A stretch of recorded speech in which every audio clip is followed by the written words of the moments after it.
ہم اقتدار میں حصے کا مطالبہ نہ کریں، بلکہ آج ہم کو یہ کہا جاتا ہے کہ اگر تم زندہ ہو تو ہماری وجہ سے ہو۔ مگر بتائیے میرے عزیز دوستوں اور بزرگوں، ہم کب تک گھٹ گھٹ کر، ہم کب تک ڈر ڈر کر زندگی گزاریں گے؟ جمہوریت ہے، بھارت کے آئین کے مطابق، سمویدھان کے مطابق ہم سب تمام برابر ہیں، ہم انسان ہیں، اور جس طرح ہر کسی کو اپنے سماج کی لیڈرشپ بنانے کا قاصد ہے، اسی طرح بھارت کے مسلمانوں کو بھی اپنی لیڈرشپ بنانے کا اختیار حاصل ہے۔ لوگ بار بار کہتے ہیں کہ مجلس جس چیز کی بات کرتی ہے اس سے بی جے پی کو فائدہ ہوگا۔ میں ان لوگوں سے پوچھنا چاہ رہا ہوں، بتاؤ ہم کیا دنیا میں اس لیے پیدا ہوئے کہ تم کو جتائیں، تم کو کامیاب کریں، اور ہم ووٹ تم کو ڈالیں اور تم بی جے پی کو روک نہیں پاتے ہو؟ بی جے پی اقتدار پر دوبارہ آ جاتی ہے۔ یاد رکھیے، بھارت کے مسلمانوں کو اس بات کا فیصلہ کرنا ہے کہ آپ کب تک نام نہاد سیکولر پارٹیوں کے جھولی میں اپنا ووٹ ڈالیں گے۔ بی جے پی کو جو روک نہیں پاتے، میں نے اس وقت بھی پارلیمنٹ میں اٹھ کر کہا تھا جب 2024 کے چناؤ کا رزلٹ آیا تھا، میں نے کہا تھا کہ محبت کی کامیابی نہیں ہے۔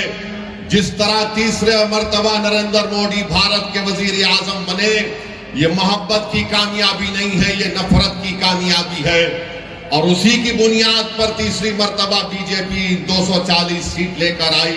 مگر سب نے کہا کہ نہیں، بی جے پی کے سیٹ کی تعداد میں کمی پیدا ہوئی ہے۔ ارے بتاؤ ہریانہ کیسے جیت گئی بی جے پی؟ بتاؤ مہاراشٹر کیسے جیت گئی بی جے پی؟ ہم پکارتے رہے، ہم اپنے حلق کو سوکھا کر لیے، چیخ مار مار کر کہتے رہے دیکھو یہ ہمارا کام نہیں ہے، ہم بی جے پی کو روکنا ضروری ہے، مگر یہ پوری ذمہ داری ہم پر کیوں عائد کرتے ہیں؟ ارے ایک ہی سماج ہے جو بی جے پی کے خلاف ووٹ دے رہا ہے، اس کا نام مسلمان ہے۔ باقی کے سب سماج ہیں، ان کی اکثریت، ان کی میجارٹی بی جے پی کو ووٹ ڈال رہی ہے، مگر ہمارے گلے میں سانپ ڈال دیا گیا کہ نہیں تم بی جے پی کو روکو۔ ارے بتاؤ تم نے ہریانہ میں کیوں نہیں روکے بی جے پی کو؟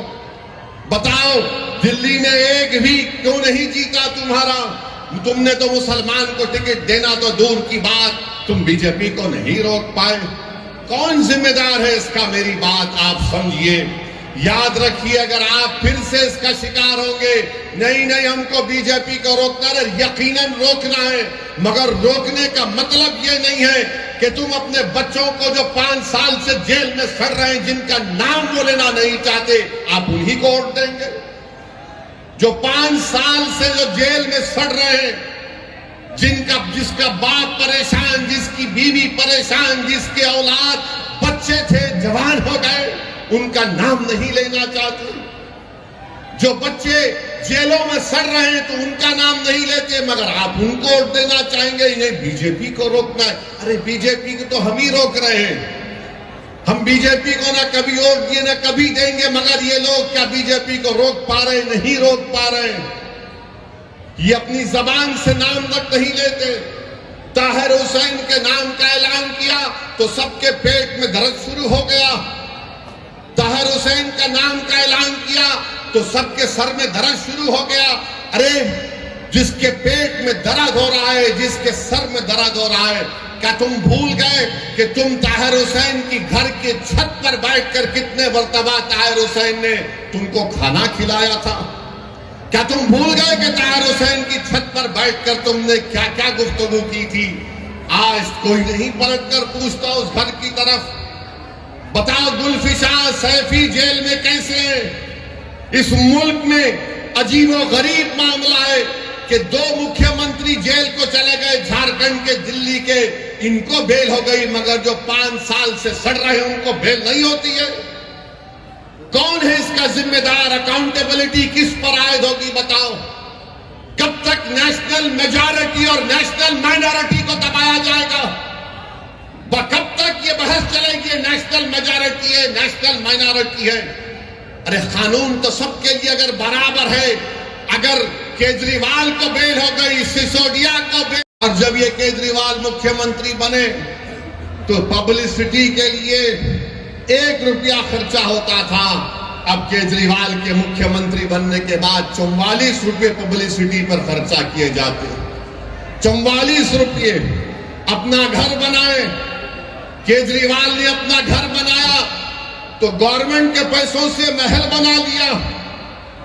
ارے کیجریوال تم یہاں پر آ کر دیکھتے مصطفیٰ آباد میں لوگ کیسی اپنی زندگی گزارتے ہیں.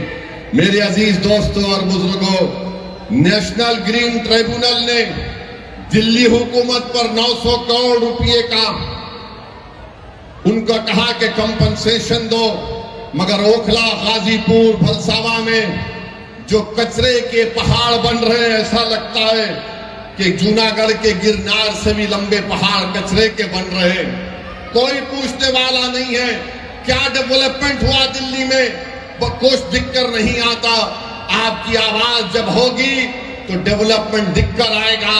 اگر آپ کی آواز نہیں ہوگی تو یاد رکھیے کوئی ڈیولپمنٹ نہیں ہوگا. یہ عام آدمی پارٹی کا مکھیہ منتری مہرولی سے ایک صاحب کو ٹکٹ دینے کا اعلان کیا. وہ نریش صاحب کا نام لیے. بولا گیا کہ ان کے اوپر الزام لگایا گیا تھا، بلکہ کورٹ نے سزا بھی دی تھی. وہ قرآن کی بے حرمتی کرے تھے. یہ ان کا اصلی چہرہ. آپ جان لیجئے کہ عیدگاہ ہے پرانی دلی میں، اس کی زمین پر قبضہ ہو گیا. میں جانتا ہوں 1 سال سے کیجریوال نے دلی کا وقف بورڈ نہیں بنایا. تم نہیں بنائے تو مودی نے ایک آفیسر کا تقرر کر دیا. عیدگاہ کی زمین پہ قبضہ ہو گیا. کیوں نہیں بنایا تم نے 1 سال سے دلی کا وقف بورڈ؟ کس نے روکا تھا تم کو؟ مگر نہیں بنایا اس لیے تاکہ قبضے ہو جائیں، تاکہ کوئی کچھ کر لے. میرے عزیز دوستوں اور بزرگوں، ہم آپ سے اپیل کر رہے ہیں کہ متحدہ طور پر اپنے ووٹ کا استعمال کریے. اگر آپ پھر اسی چکر میں پھنس جائیں گے کہ نہیں کچھ ہو جائے گا، ارے اب کیا بچا ہے مجھے بتاؤ؟ اب کیا بچا ہے تمہارے پاس؟ اب تو یہاں سے اٹھنے کی بات آپ کو ہم کو کرنا ہے. بھارت کے وزیر اعظم کہتے ہیں کہ وقف سمویدھان میں وقف نہیں ہے. پردھان منتری کے پاس یقیناً انٹائر پولیٹیکل سائنس کی ایم اے کی ڈگری ہے، مگر نریندر مودی نے سمویدھان کو پڑھا نہیں کبھی بھی. اگر پڑھے ہوتے تو آرٹیکل 26 کو جب پڑھتے تو ان کو معلوم ہو جاتا آرٹیکل 26 میں وقف ہے. پردھان منتری بولتے ہیں UCC کو لاگو کریں گے. ارے پردھان منتری، ہندو انڈیوائیڈڈ فیملی کے ٹیکس ریبیٹ تم ختم کرو. لو جہاد کے قانون تم بناتے ہو. کوئی اپنا مذہب تبدیل نہیں کر سکتا. اور آج کل بی جے پی تو بابا صاحب امبیڈکر کے بارے میں اناپ شناپ بک رہی ہے.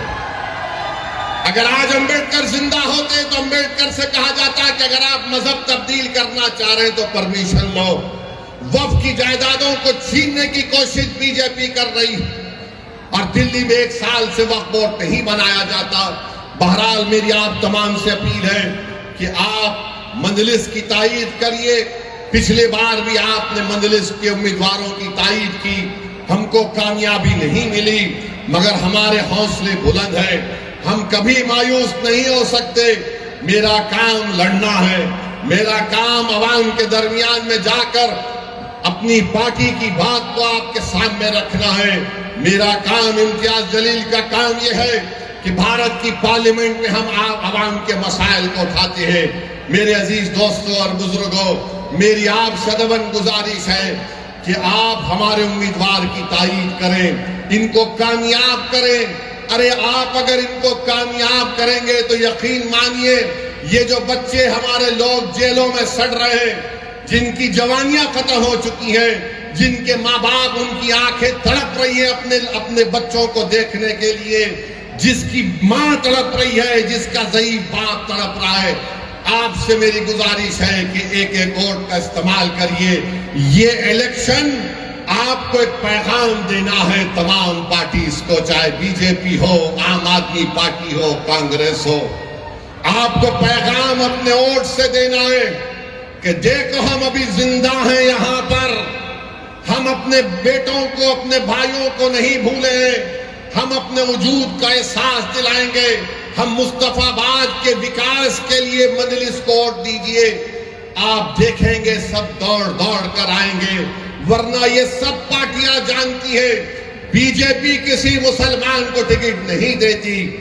نریندر مودی تو کہہ چکے ہیں کہ مسلم عورتیں زیادہ بچے پیدا کرتی ہیں، نریندر مودی تو کہہ چکے ہیں کہ منگل سوتر نکال کر مسلم بہنوں کو دیا جائے گا، مگر نریندر مودی جو بولے آر ایس ایس کے موہن بھگوت الٹا کر دیے، اور موہن بھگوت بول رہے ہیں کہ اب دیش کے جنتا کو 3 بچے پیدا کرنا چاہیے۔ اب موہن بھگوت کس کو کہہ رہے ہیں مجھے نہیں معلوم، موہن بھگوت پوچھ لے نریندر مودی سے کہ کس پر الزام لگایا گیا تھا، مگر میرے عزیز دوستوں اور بزرگوں، ان تمام چیزوں کا اگر ہم جمہوری طریقے سے جواب دینا چاہتے ہیں تو میری آپ سے گزارش ہے کہ مجلس کے پتنگ کے نشان پر آپ بٹن دبا کر اپنے ووٹ کا استعمال کریے۔ یقیناً بی جے پی کو روکنا ہے، مگر میں کوئی کولی نہیں ہوں سیکولرزم کا کہ میں 75 سال سے میں ہی اس فرض کو نبھا رہا ہوں۔ ہم کب تک اس بوجھ کو اٹھائیں گے بتاؤ؟